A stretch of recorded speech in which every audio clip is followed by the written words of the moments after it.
Chères Marquettoises, chers Marquettois, bonjour.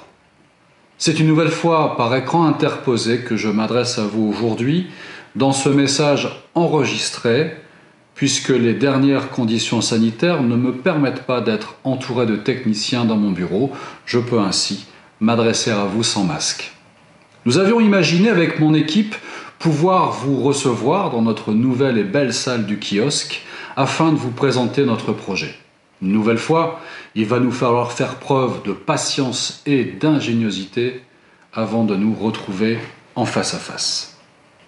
Comme promis, lors de la campagne des élections municipales, où nous souhaitions pour chaque projet vous écouter, vous concerter, vous rencontrer, comme cela a déjà été engagé sur d'autres thématiques, comme les citoyens vigilants, comme le comité jeune, comme pour les jardins partagés, ou encore autour de projets au cœur des quartiers, à Village-en-Flandre, à la Becquerel, ou dans le centre.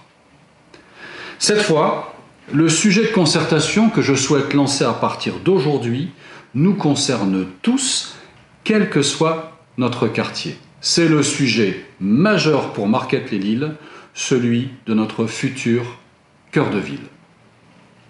Marquette-lès-Lille, hier faubourg industriel, notre ville s'est construite de part et d'autre de la Deûle qui n'avait jadis pour utilisation que la desserte de ces grandes entreprises comme Kuhlmann, Massey Ferguson, les Grands Moulins de Paris, Beaune et d'autres.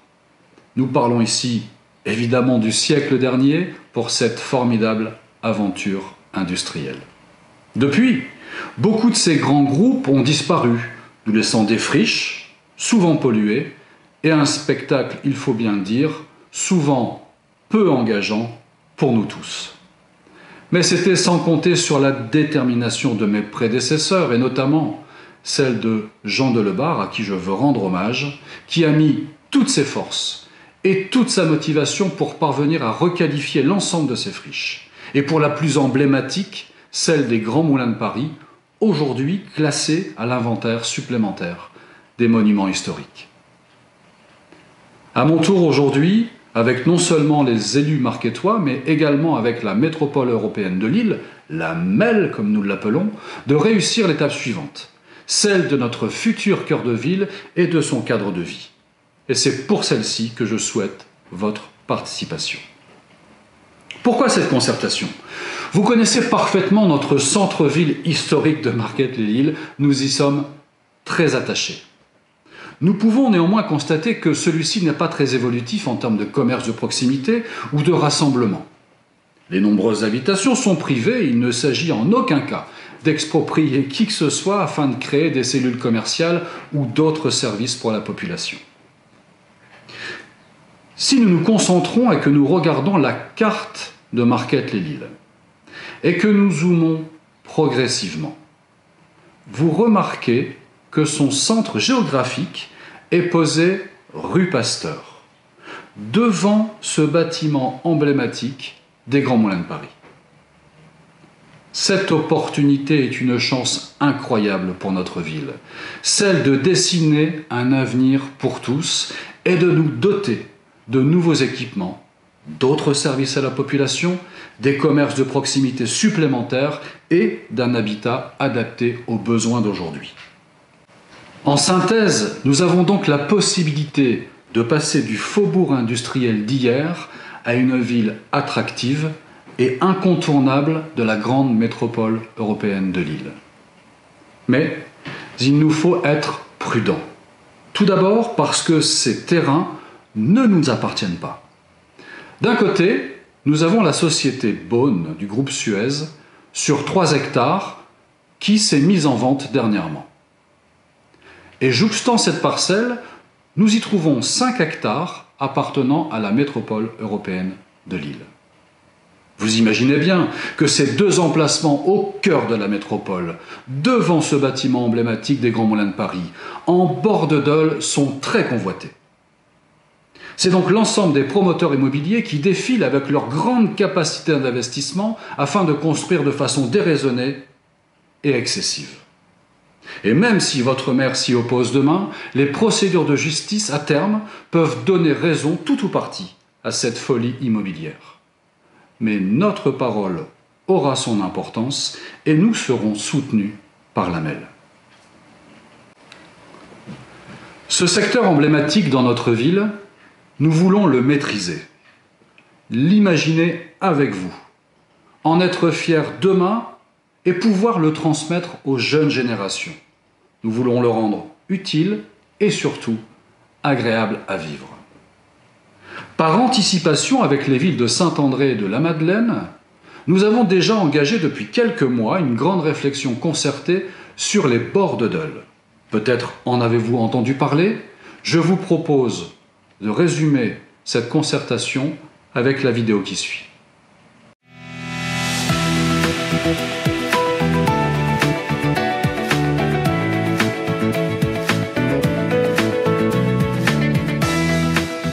D'importantes évolutions en matière sociétale et environnementale sont à l'œuvre et appellent à une transformation de l'action publique.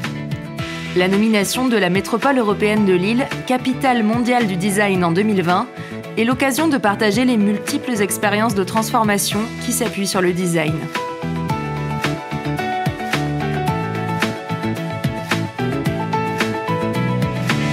Compétente en matière d'aménagement de son territoire, la métropole européenne de Lille expérimente en effet des démarches de projets mieux coproduites avec les acteurs locaux, plus créatives dans la prise en compte des usagers, plus soucieuses des enjeux environnementaux.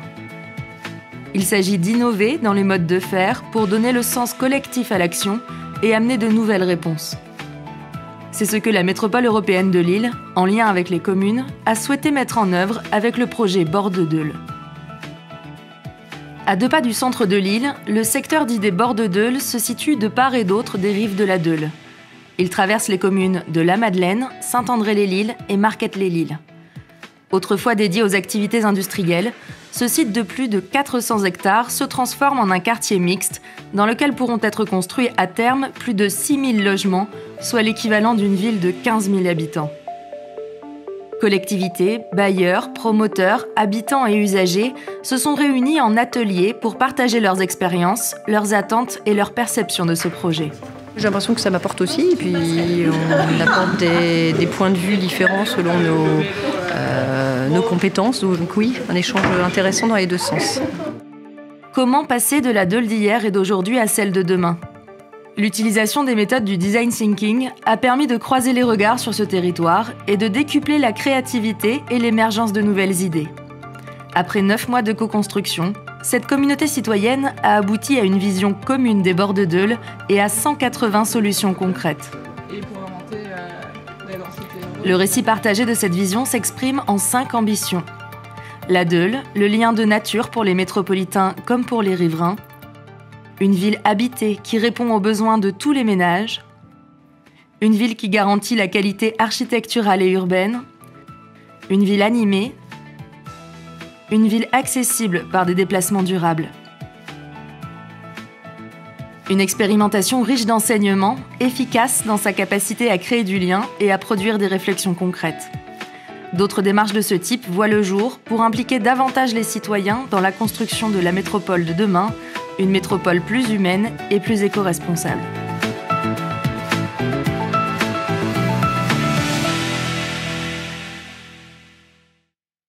Cette étape des Bords de Dole étant déjà engagée, place maintenant à notre cœur de ville. Et dans un cœur, il y a des fonctions vitales. D'abord, l'environnement et le cadre de vie devront en être une priorité. Puis, les activités et les services, les types de commerce, le type d'habitat que nous souhaitons, les modes de transport et de déplacement, autant de sujets sur lesquels vous pourrez vous exprimer. Pour cette grande concertation, nous serons donc accompagnés de l'AMEL, avec lesquels nous avons recruté un des meilleurs cabinets d'architectes paysagistes d'Europe, celui de Michel Desvignes.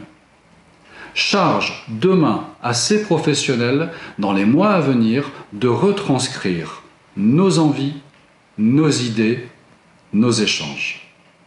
Le processus de concertation se veut simple et direct. Plusieurs étapes sont programmées au travers des questionnaires qui vous seront soumis, des déambulations sur site, mais aussi des ateliers participatifs dès lors, évidemment, que les conditions sanitaires le permettront. Ces échanges successifs, je souhaite les concentrer sur l'année 2021. Ils auront pour finalité le vote d'une délibération cadre en conseil municipal en fin d'année. Cette délibération portera alors officiellement votre parole et celle de vos élus afin d'écrire dans les années à venir cette nouvelle page pour notre ville. Je m'y engage. Nous avons hâte de vous lire et surtout de vous entendre et bien sûr de vous rencontrer. Pour ce faire, comment nous organisons-nous? Une seule méthode. Vous vous inscrivez sur le site de la ville, marquetteslesLilles.fr. Un formulaire d'inscription est prévu à cet effet. Nous pourrons ainsi revenir vers vous pour chacune des étapes de la consultation. Chères Marquettoises, chers Marquettois, nous sommes à l'aube d'une magnifique concertation, j'en suis fier, et surtout impatient de voir se dessiner notre ville de demain. Je vous dis à bientôt.